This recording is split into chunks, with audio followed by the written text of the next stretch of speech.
"You are pathetic, Mark. Always were, always will be," Ethan said loud enough that the laughter from around the long oak table cut through me like a blade. And my daughter Emma's face went still in the doorway while Aunt Lorraine clutched her napkin and the cousins glanced down at their phones. "I'm Mark Benson, 43, from Cincinnati," and the room smelled of candle wax and turkey smoke and the cheap cologne Ethan wore like armor. I said it once and kept moving, because names are small things compared to the way people look at you when they're ready to believe the worst. I had one small secret advantage, something quiet and patient, a thing that listens when no one is paying attention, and I left the dinner with a hand on my jacket pocket where it sat, humming like a small heart. The humiliation was immediate and precise. A joke told as if it were the truth, then rehearsed twice more so everyone could get the laugh in. My wife Lisa's jaw worked. She knew she always knows when I am being cut. The table's centerpiece, Grandma's old silver gravy boat, dented and polished unevenly after decades of use, sat between the mashed potatoes and the relish like a small, dignified moon, and for a second I saw it as the only decent thing in the room. It had been my mother's, then my grandmother's, and it had been passed down with a rule nobody obeyed. You protect the vessel that feeds a family. The words Ethan used stabbed not because they were new, but because they were public, and the people he said them to were the ones I wanted to protect. Emma and Lisa, and the fragile reputation I'd been building through nights at the plant and overtime and favors paid in quiet cash. I stood up too slowly because rage can make your knees tremble the way old age rumors do, and I left behind, as if on purpose, a jacket folded over the chair with the receipt from the contractor tucked into its pocket, not by mistake but because receipts are a language of their own and I was beginning to write in it. There is a deep, small rage that feels like focusing a camera lens until everything else blurs. I felt it then, and the room blurred to the specks of the gravy boat, to Lisa's hand at her throat, to Emma's eyes wide and wet. Before we get deeper into this story, make sure you're subscribed and tell us in the comments where in the world you're listening from. The sentence landed like a radio drop, absurd against the hum of family shame. But the world is a strange place where humiliation can be recorded and shared, and I had learned to think of audiences as currency. I didn't shout. I walked to my truck on frostbitten grass, the headlights cutting through the cold, and sat with my hands on the wheel until the laughter from the house faded and the night swallowed it whole. One quotable thought came then and later lodged in my throat like a pebble. Pride is an armor. It's the mirror that shows the cracks in the person holding it. That line felt less like wisdom and more like a warning I had been issued and ignored for years.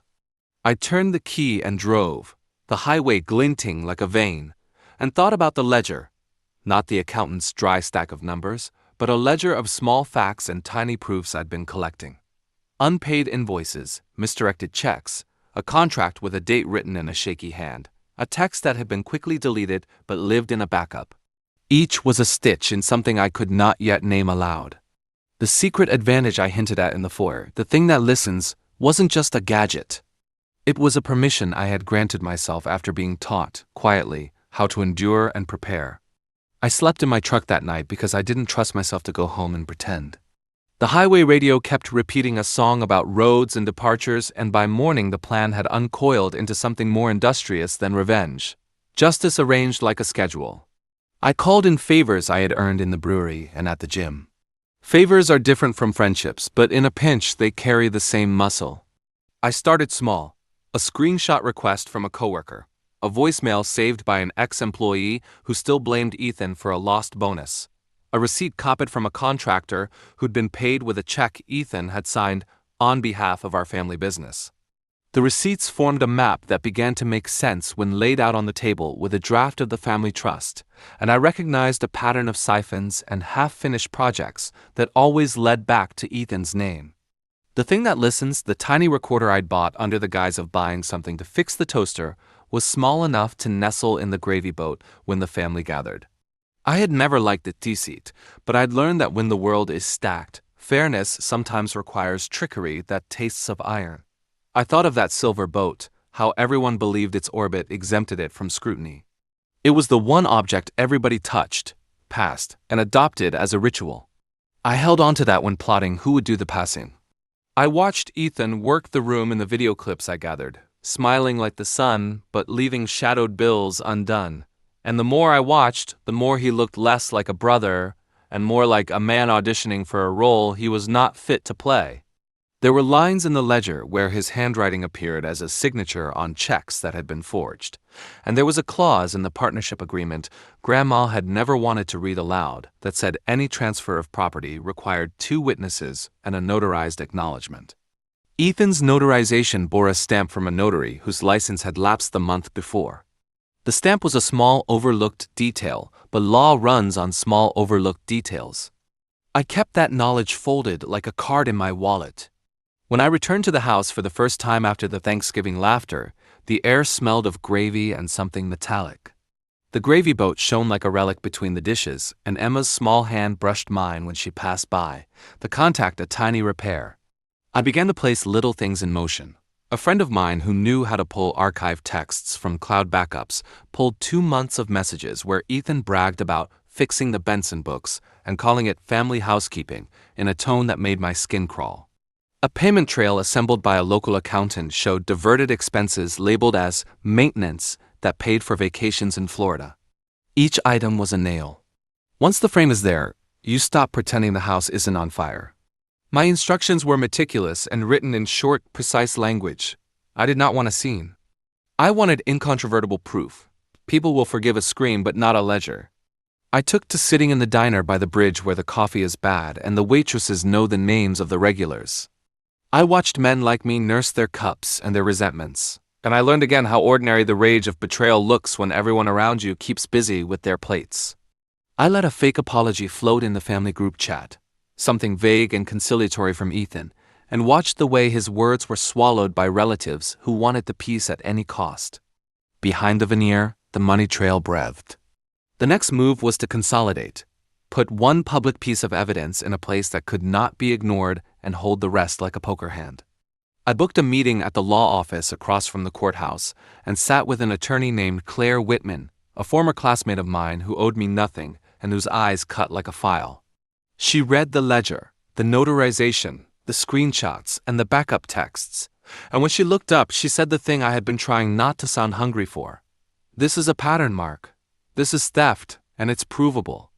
That was my green light. In the weeks that followed, I became a man who could think in windows and timestamps. I learned to speak in dates and file numbers. I watched hours of surveillance footage from the shop where Ethan's side projects were done and saw, with a steady stomach, the handoff of boxes, labeled supplies, that were actually full of electronics for a rented cabin he had been planning. I found a forgotten contract where Ethan had been granted temporary control of the family cabin while Grandma rested in hospice, and it lacked the second witness. I found the invoice meant to pay for a new roof, and it led to a vendor who had never finished the job. The data made a net. I filed a formal complaint with the bank and with the local attorney general's office, but what would crack the whole system was something more immediate and humiliating than a legal notice. Proof shown where everyone could see it and feel its heat. I arranged for the right people to be at the right place on the right day. One evening, I drove back to the house under the pretense of fixing the broken hatch on the shed. Lisa watched me through the kitchen window like a sentinel, and when I carried the gravy boat into the dining room, I did it as if I were returning an old relic to its rightful station. The recorder nestled against the metal inside, a tiny heart ready to tell truths. I practiced my face in the rearview mirror on the way there. Revenge is a performance, and performance requires control. The recording captured Ethan in a mood where his guard had been lowered. He'd come to boast to his friend about how he had handled the Benson situation with a chuckle and a half glass of whiskey, unaware that the boat held a witness. He spoke about money moved, about checks signed on nights when I was on the road, and he used a phrase he liked, family housekeeping, that later would read like a confession. My hand on that boat felt heavier than it should.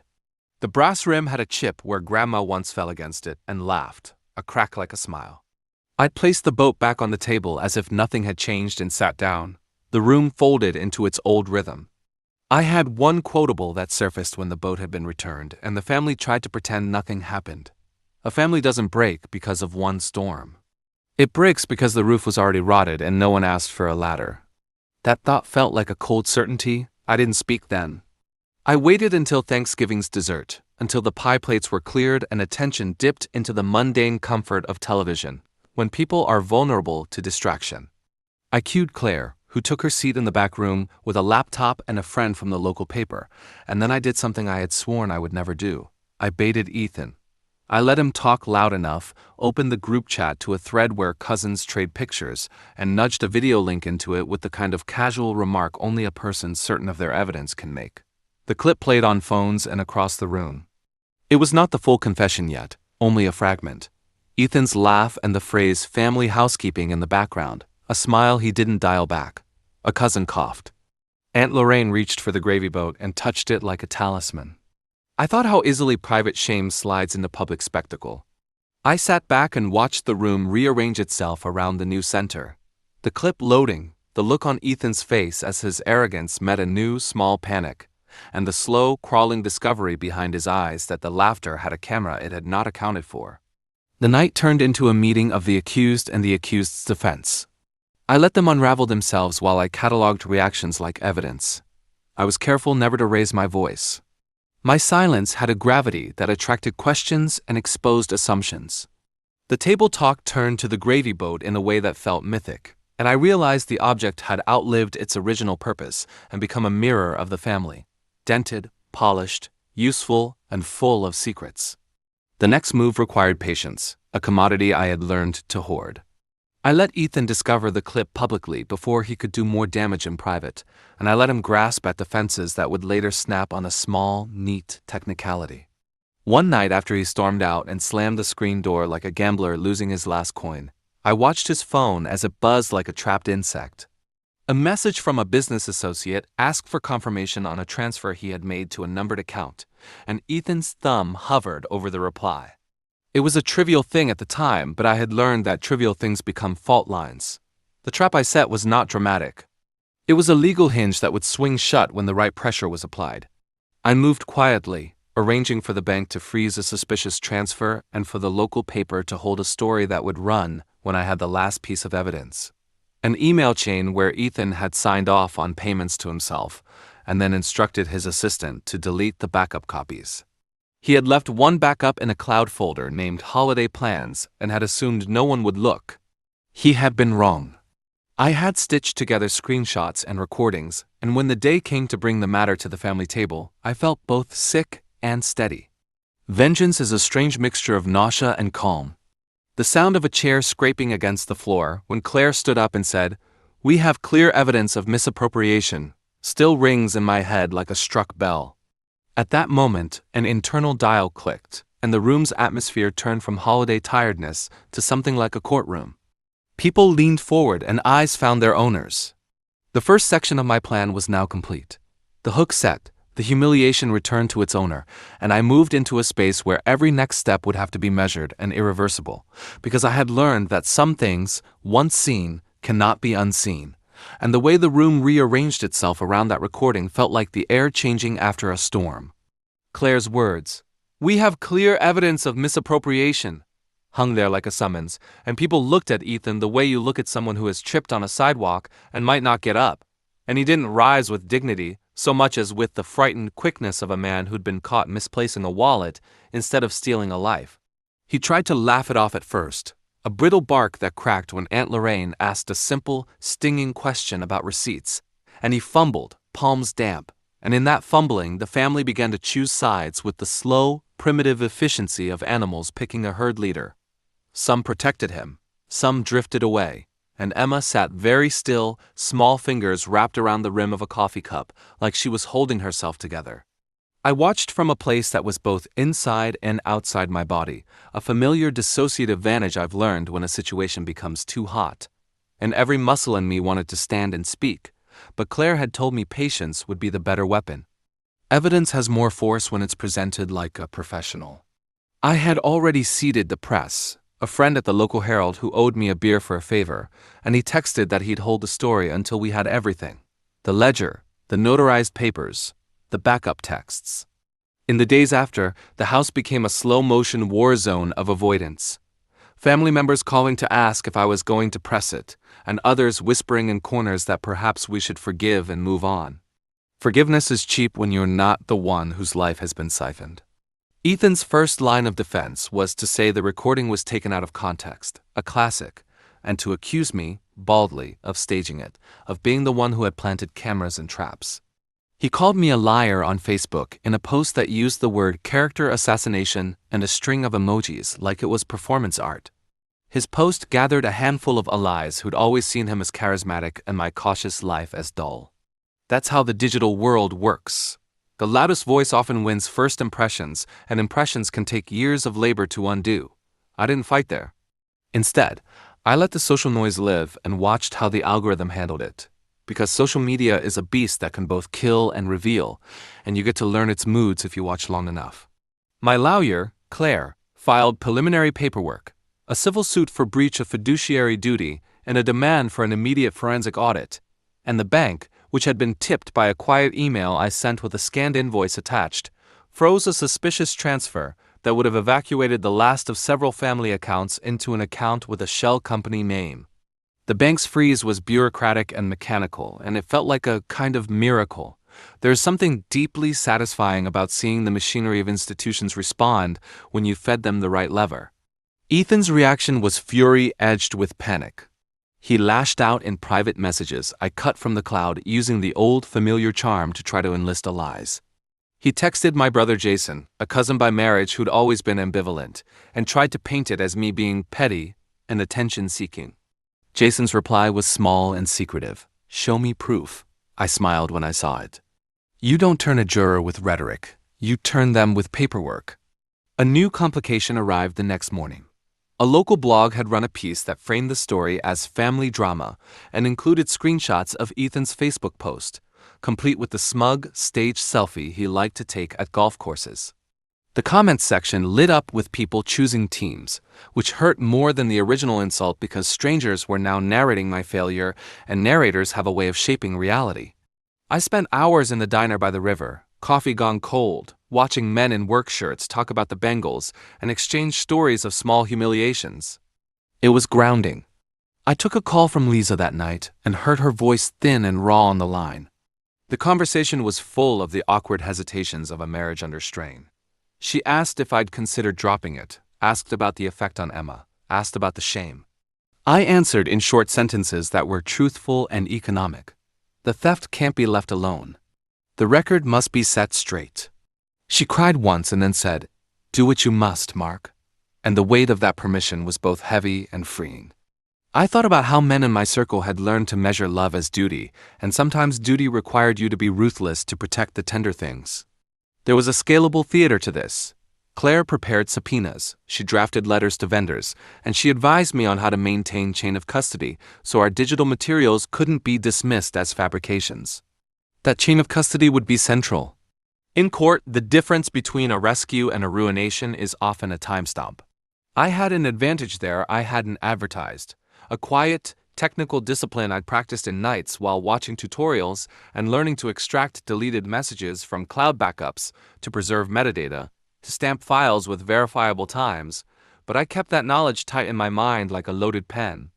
I used friends from IT at the plant to mirror copies and to create an immutable trail, screenshots, SHA hashes, email headers.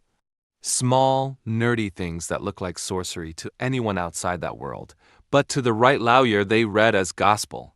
As the days unspooled, Ethan became erratic. He showed up at the plant one morning in the rain, hands trembling slightly as he tried to speak to people who had once admired him, and one of the guys I used to drink with in the back lot refused to meet his eyes. He began to burn bridges casually, lashing out at vendors and promising quick payments he couldn't make. That carelessness was his undoing more than anything. Men who steal tend to be sloppy in the small moral ways. The local accountant we had hired to trace expenses, a woman named Rosa who smelled of peppermint and exactness, found a series of transfers labeled maintenance that had no corresponding invoices. Instead, they had memos with shorthand, "Yep, retreat, yep, personal." Rosa's spreadsheet lit up like a crime scene map, and when Claire showed it to me, her mouth tightened and she said, "This is enough to put pressure on him." I slept badly for nights. Dreams thick with the squeak of courtroom chairs and the metallic clink of the gravy boat, and waking felt like a practice in control. One night at the gym, under the gym's harsh fluorescence, A man I didn't recognize, a small-time reporter, asked for a comment, and when I refused, he said, "People will want the drama." He had the obtuse cruelty of someone who traffics in stories like their currency. I thought about exposure differently. There is public shaming, and then there is restorative exposure, which aims to correct a ledger rather than to humiliate for sport. I wanted the latter. The digital world played its part. The partial clip Claire and I released, only the segment where Ethan talks about family housekeeping and laughs about moving money, was shared, reposted, slowed, and commented on. The slow burn of views felt like coals, warming something important.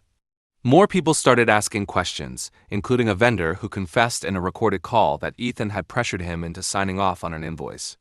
The vendor's voice was small and hurried. He said, "He told me it was how things were done." That sentence was a key. It revealed a pattern and suggested collusion, not genius. Meanwhile, Ethan hired a lawyer of his own, a slick young man from downtown who spoke in polite, curt sentences and who sent a cease and desist to the Herald's editor, and that lawyer tried to cast doubt on the technical authenticity of our files. That was when Claire found the legal sweet spot.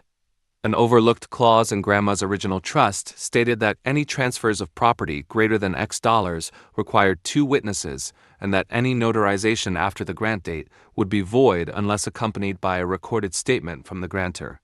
Ethan's notarization, the one he used to justify taking control of the cabin and signing off on large checks, bore a stamp from a notary whose license had lapsed the month before the notarization and lacked the recorded statement. The clause was a small, almost bureaucratic footnote, the kind people skip when they're eating pie, but law is a language of footnotes and the footnote was a blade. Claire told me the discovery was a technicality that reads like justice, and I felt a cold, fierce pleasure in that phrasing. Some victories taste like bitter coffee, and this one tasted like rightness. It meant that even if Ethan hired his expensive lawyers, even if he screamed about context in public, his foundation was rotten because someone had overlooked a requirement designed to prevent exactly this kind of theft. I kept that revelation folded in my pocket and used it as a lever, though I didn't pull the lever yet. There were moments of domestic collapse. Lisa and I fought in the garage over small things that were really large, a misplaced child's drawing, the misuse of a family credit card, and then made up in the quiet language of 2 people who understand that marriage sometimes means standing in the blast and taking it together. Emma started skipping soccer practice. The coach asked, concerned, and Lisa lied to him with the thin quality of a parent protecting a child. Those lies were small and noble, and they kept the worst of the ugliness away from her for a while. Through it all, I became something of a quiet machine, feeding the right file to the right journalist, scheduling depositions with vendors who quietly confessed to seeing Ethan redirect funds, and making sure every piece of digital evidence had a timestamp that couldn't be contested. I learned to speak legalese without loving it, and Claire taught me to keep my face neutral in depositions. She said once, softly, "They will try to enrich in their story with your emotion. Don't let them." The pressure mounted like steam. Ethan's friends began to look jittery, and one by one neutral relatives came to ask for private copies of the documents. Some were curious, some afraid, and some wanted to defend him even after seeing the numbers. Loyalty can be blind when it's wrapped in nostalgia. The town hummed with rumor and the comment sections multiplied like a rash. A video clip found its way onto a national forum, and a stranger from Arizona messaged Emma on Instagram with a string of judgmental emojis, which felt obscene and cold. That is the cost of doing something public. You invite 1,000 strangers to weigh in on the shape of your pain. Yet at the center of all this was a climactic hinge I kept returning to, the notarization clause.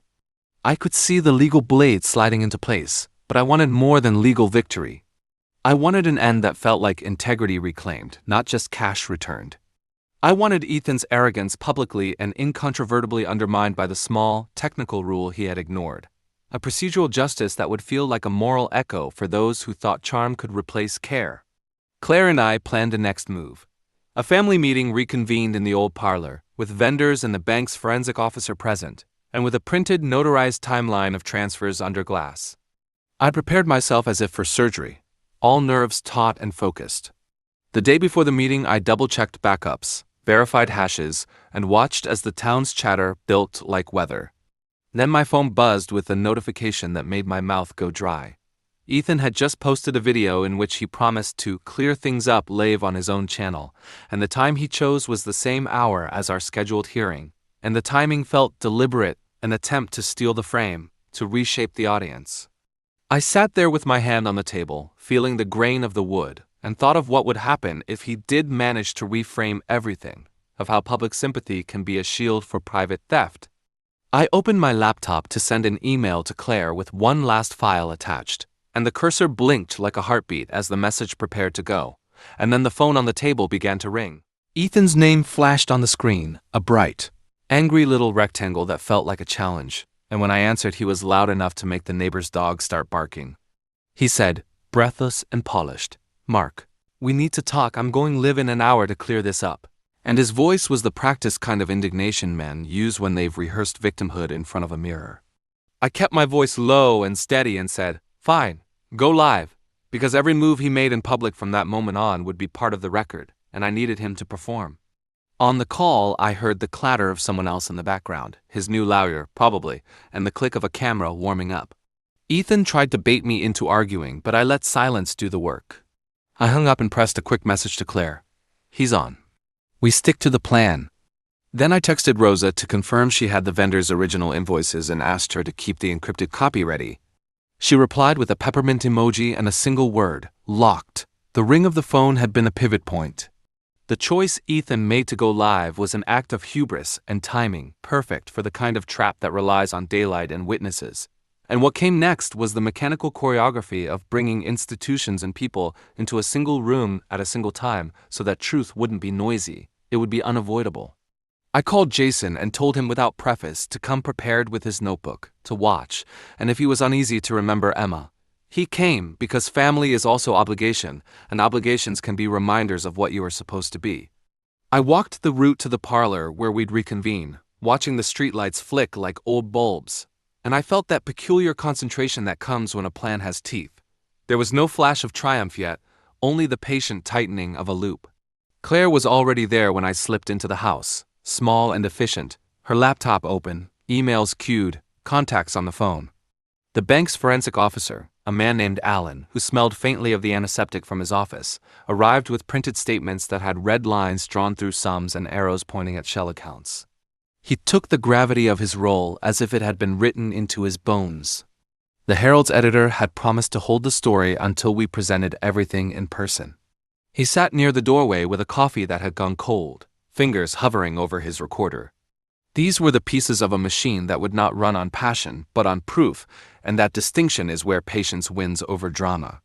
I set the silver boat on the table as if returning it after some small errand, and its dent caught the light like a breath. The family saw it and fell into an old ritual of passing it around, unaware that it had become an accomplice in the truth.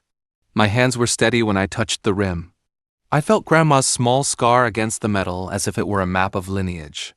One more text. When he starts, Claire plays the clip.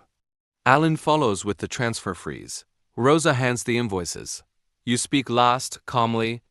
The plan read like a script because there was no room for improvisation when reputations and finances were at stake. Before we assembled, Claire printed the notarization clause in bold and set it beneath a glass paperweight. The clause glinted like a legal blade. She whispered that the notary's license lapse would make Ethan's transfers void the moment a court acknowledged the missing recorded statement, which meant that if Alan could freeze the accounts fast enough, the bank could reverse certain transfers on a procedural basis before anyone could claim irretrievable loss. It was a small, bureaucratic hinge, the kind that scarcely feels like drama until it snaps. I thought of the gravy boat then in a new way. Grandma's rule about protecting the vessel that feeds a family had mutated into an instrument of reckoning. At the heart of our trap lay two things Ethan had neither appreciated nor controlled: his own appetite for a stage and the brittle precision of institutional rules. I watched Claire prepare the clip we would play, not a stitched-together montage but a continuous recording that showed Ethan speaking about family housekeeping in a way that wasn't ambiguous.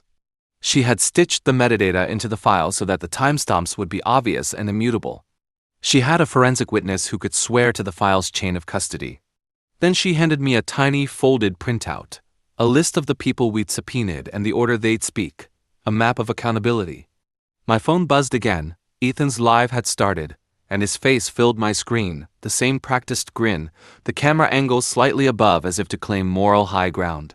He began with indignation and a practiced warmth, and the live comments spooled quickly with all eyes and a few cautious observers. He framed the accusations as misunderstandings and said I was attacking family, and his tone tried for righteous pain. I sent a message to Alan. Now.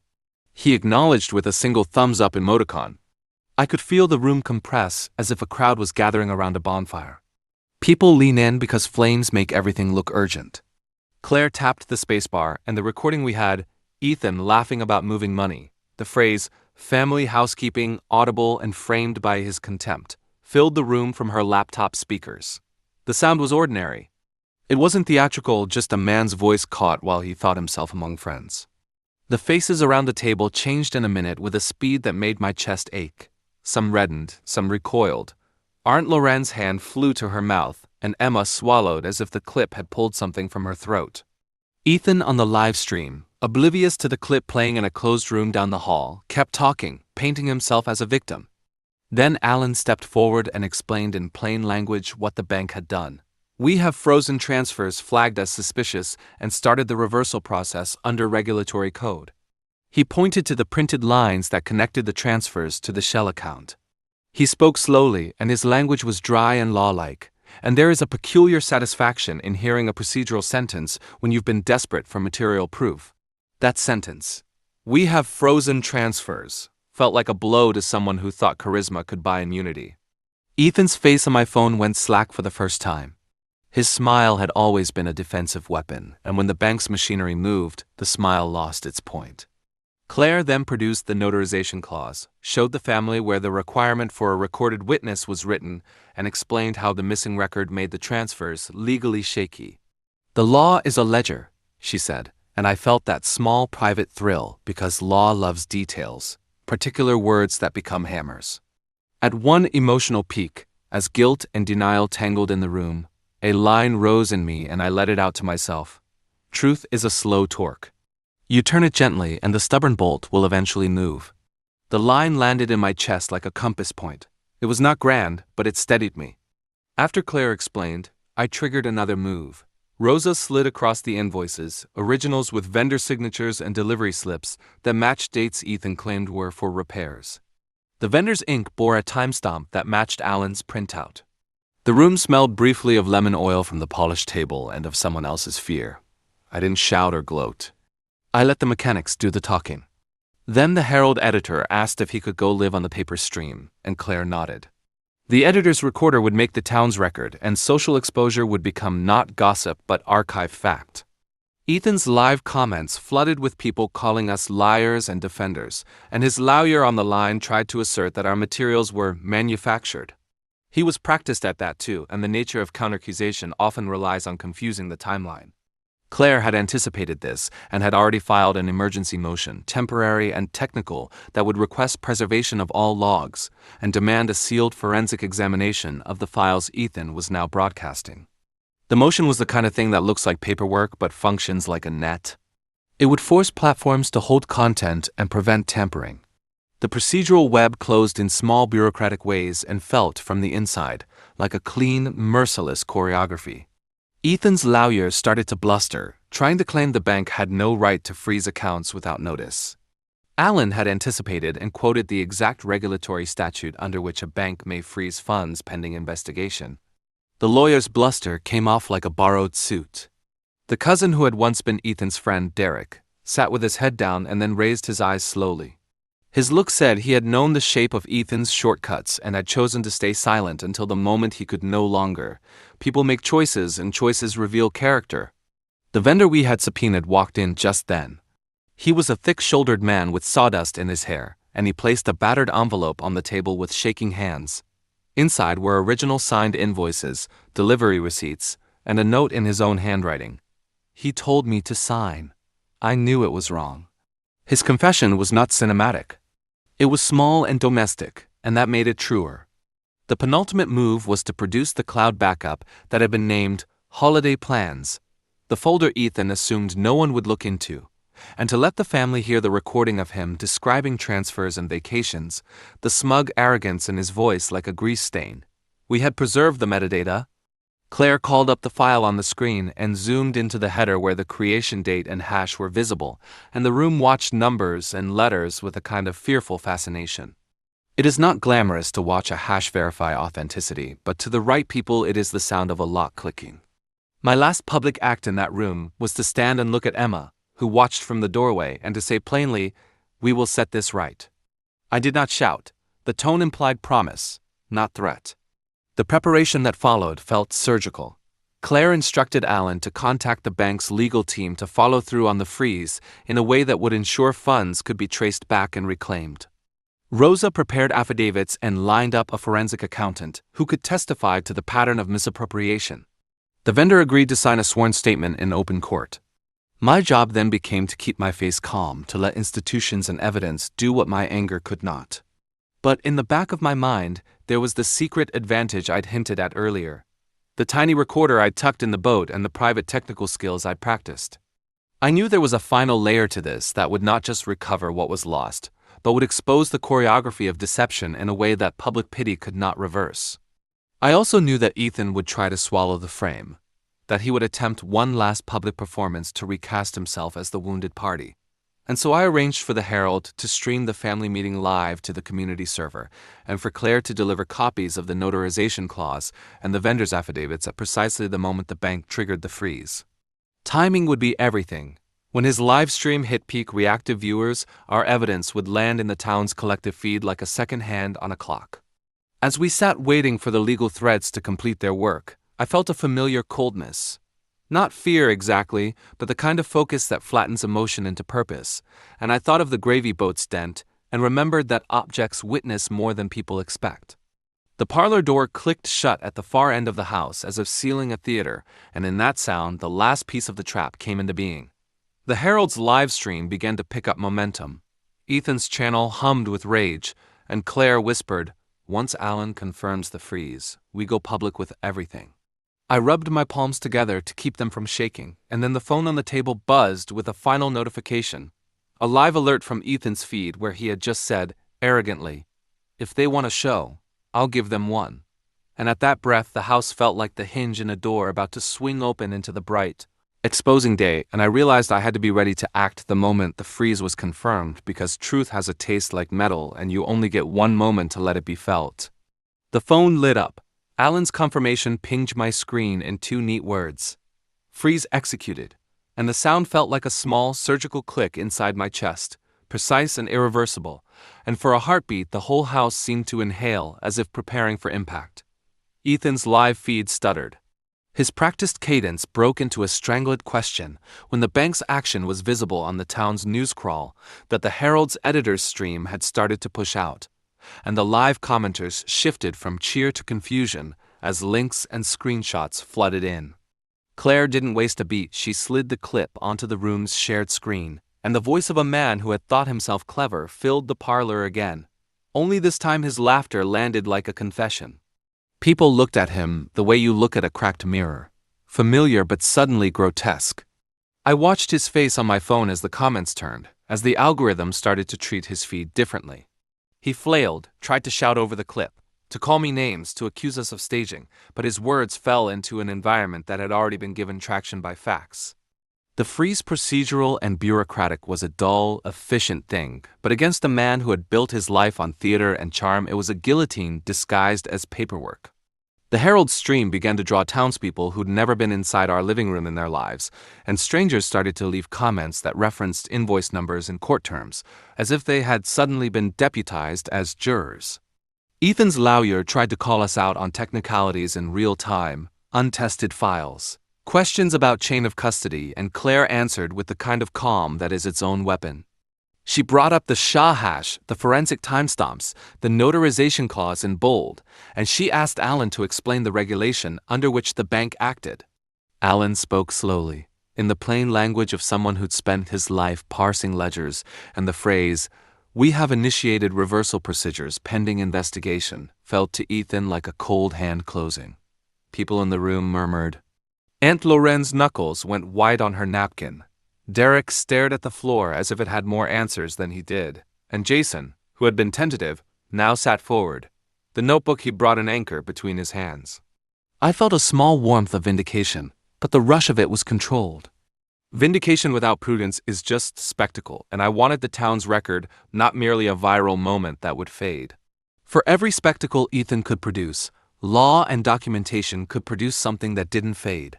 A paper trail, an archived stream, a sealed affidavit. When tension peaked and the room hung on a knife edge of communal judgment, I thought to myself, justice doesn't sprint.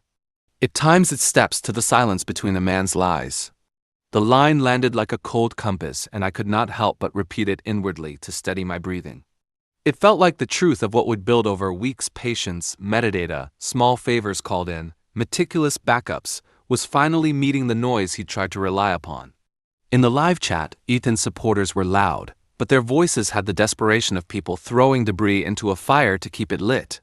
He began to post reaction videos, short clips framed in emotional lighting where he pretended to be wounded and betrayed. But Claire had anticipated this and had filed motions that demanded preservation of all of Ethan's digital content, preventing him from wiping or materially altering the record without immediate legal consequences. The preservation order is a dull kind of power, but in that dullness lies the capacity to neutralize a liar's best trick: erasure. He pivoted to the human playbook. He tried flattery. He called my brother Jason directly during the feed and asked, in a low voice I could hear, to come by and talk, to clear the air. Jason's reply was a single hesitant line that said more than either of them intended. Come talk in person, not here. In person is where physical pressure works, and in person is where people sometimes fold. I wondered if Ethan had some reserve of cards he intended to play face-to-face. I thought of him pacing the porch before, the way he always looks good under porch, light-leveled, practiced, and realized he had always been better at optics than at papers. That was his weakness. As the freeze held and the community watched, his options narrowed like a road blocked by snow. Attack public perception and hope it smothered the process, or try to manufacture a legal document that would retroactively justify his actions. He chose both. He sent a frantic message to the vendor we'd subpoenaed, offering cash if the man would recant. He messaged Derek with hush requests. He called a minor local influencer to rally his online supporters with a hashtag about family persecution. Each attempt was a flailing at the edges. In the parlor, the vendor sawdust still in the cuffs of his shirt reached across the table and placed a small envelope in front of Claire. Original invoices, delivery slips marked with dates that lined up perfectly with the transfers we'd traced. It wasn't dramatic. It was domestic, precise, and human. The envelope's paper felt like authority. Claire, with the quiet of someone used to legal choreography, asked the vendor to swear a statement. He did, his voice shaking, and the statement added another rung to the ladder of evidence we were climbing. Ethan's live broadcast, meanwhile, was turning from confident to petulant. He began to accuse the Herald of bias and to make broad statements about family loyalty. A few of his followers believed him. Most sat uncertain as the town's feeds began to be dominated by the documents Claire and Alan displayed. People like spectacle, but they like a decisive resolution more.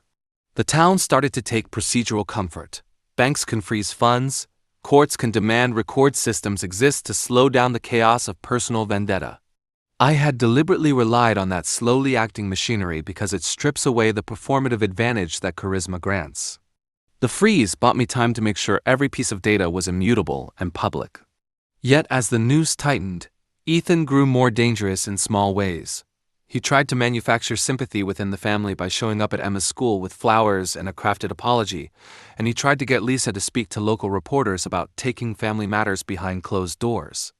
I saw the calculus immediately. If he could recast himself as contrite and me as litigious, he might revive his social capital and muddy the waters. I called Lisa and asked her to refuse comment. She did, and I heard in her voice that the choice cost her something. There is a human price to truth.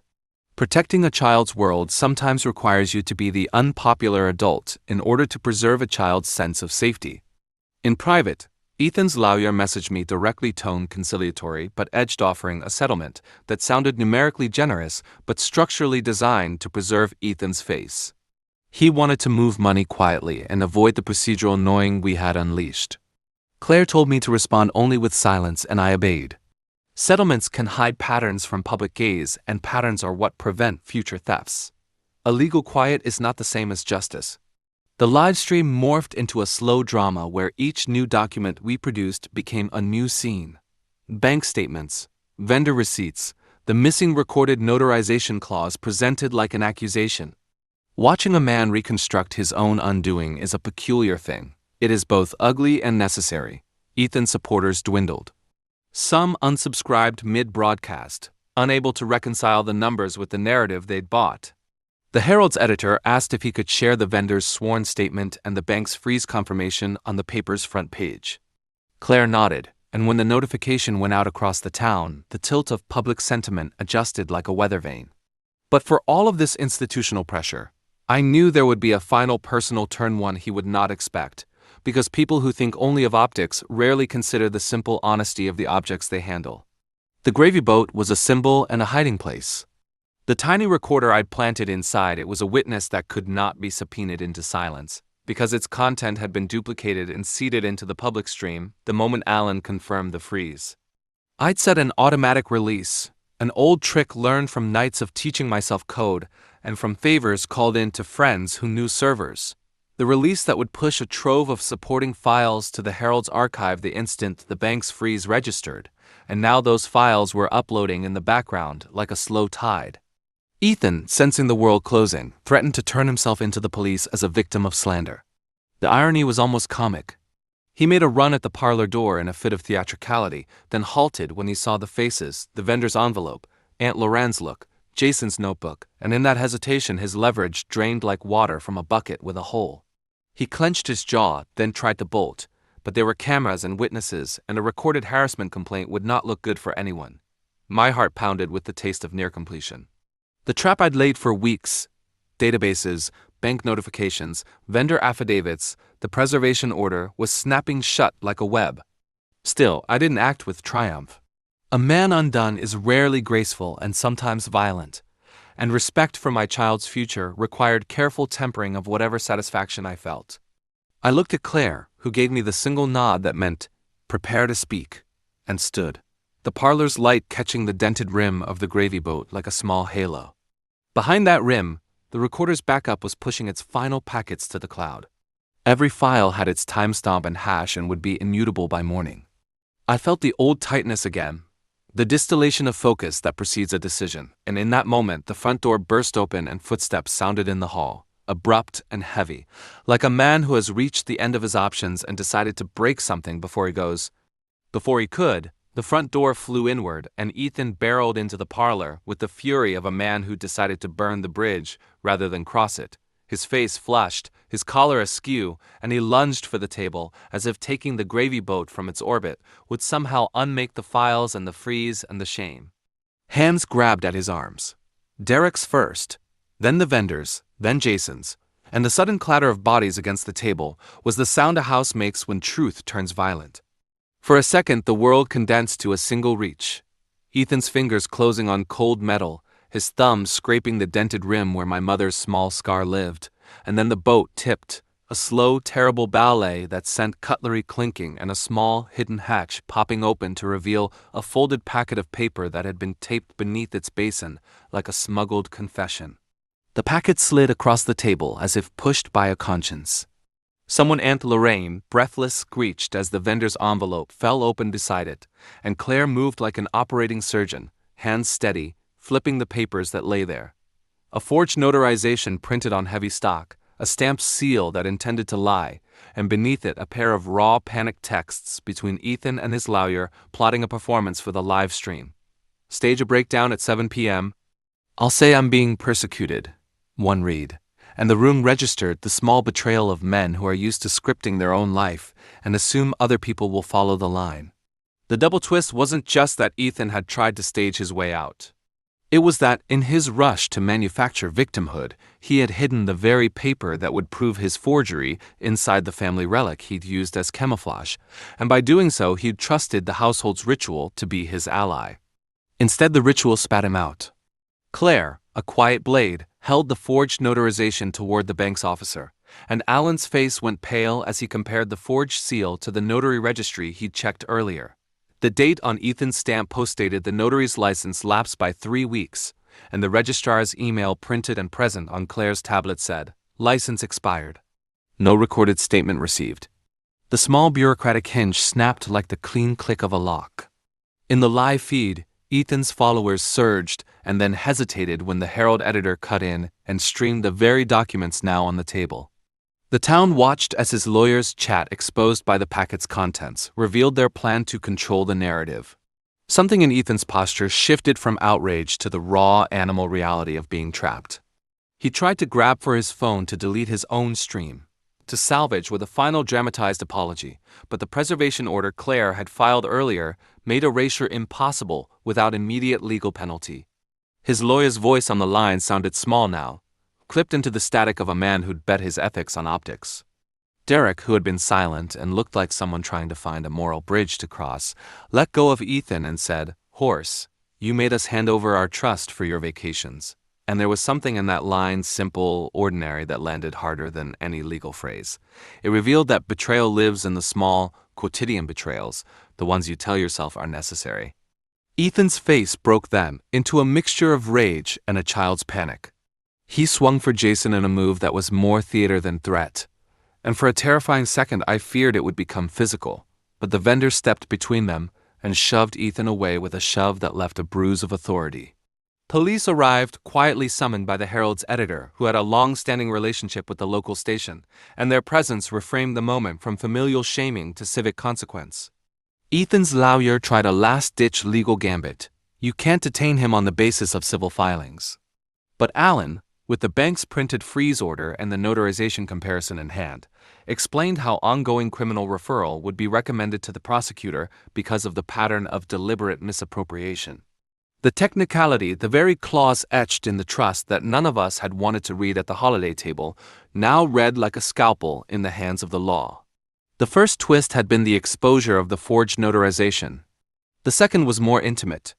Jason rose then, voice thick, and confessed that he had once signed a shaky note in desperation to help Ethan out of a tax problem, a small kindness that Ethan had twisted into leverage, then forged to cover.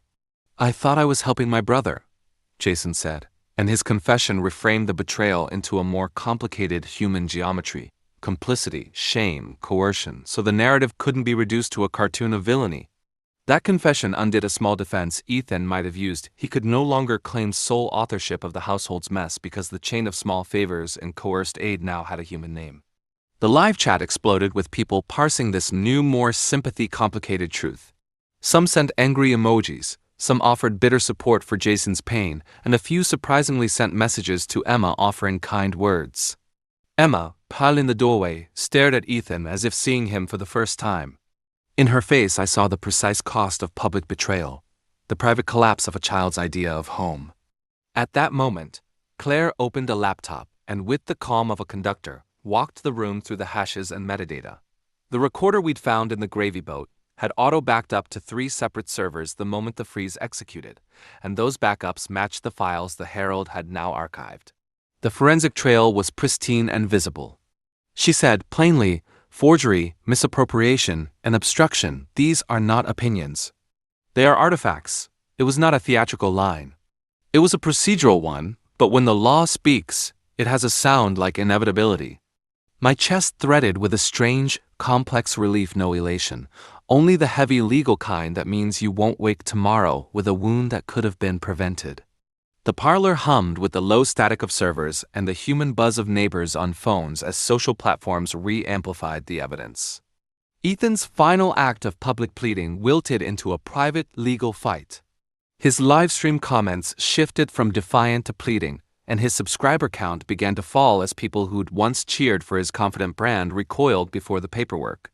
The vendor's sworn statement, Jason's confession, Alan's freeze, and the stamped forgery all combined into a lattice the prosecutor could not easily ignore. The bank, constrained by the freeze and encouraged by the registrar's confirmation that the notary's license had indeed expired, moved to reverse some transfers and to flag others for recovery. Talk of restitution moved from hypothetical to scheduled action. There was a moment of small, bitter poetry when the gravy boat, the object Ethan had used as a hiding place and a talisman, was placed back on the table by Aunt Lorraine, who said, Voice thin. It fed us. It shouldn't have fed lies. The phrase landed like a verdict. Justice, in its bureaucratic way, had been enacted by a string of small rules: a lapse license, a preservation order, a bank's freeze. Those procedural blades had undone a man who'd relied on charm over care. At an emotional peak, when the room was heavy with the awkwardness of relatives parsing future obligations, one thought lodged in me with a clarity that felt like a verdict, and I thought it aloud not as a sermon, but as a fact. Revenge isn't the reordering of a scale, it's the demand that those who take learn to count. The line hung in the air, less poetic than instructive, and it steadied me because it reframed my actions from vindictiveness into a reclamation of accounting. Police took statements. Ethan was led away under a formal recommendation for investigation, his protests dissolving into the small, terrified sounds people make when the script they wrote for themselves is ripped up. The town's feeds swirled with the documents, and within 24 hours, the Herald ran a front-page piece with the forged notarization pictured like a smoking gun. There was no gasping final speech from me at the table, only the slow domestic work of reclaiming receipts, changing passwords, and sitting with Lisa on the porch while the cold night stitched our hands together. Emma slept in our room for a week, and her small body against mine was a reminder that battles are fought not for trophies but for futures. Weeks later, the bank confirmed partial restitution, and the prosecutor opened a criminal inquiry. The procedural justice we had leaned on had done its work while the town watched and learned that rules, however boring, can be the most devastating form of truth. I walked away from the parlor that night carrying the dented silver like a relic and a reminder. The boat had once symbolized family nourishment, and now it symbolized the exposure of a selfish hunger. I was scarred publicly in small, humiliating replies on social media and privately in the ways trust phrase and stitches, but I felt, under that scar, a steadier kind of wisdom. I had learned to keep ledgers not to hoard grievance but to protect the people I loved. I had learned that systems, with all their tedium, could be allies when charm fails. I did not feel triumphant. I felt tired and precisely accountable. The life lesson landed plain and American. Keep your receipts and your promises. Facts outlive stories. If this story resonated with you, please give it a thumbs up and subscribe. It helps us share more true stories like this.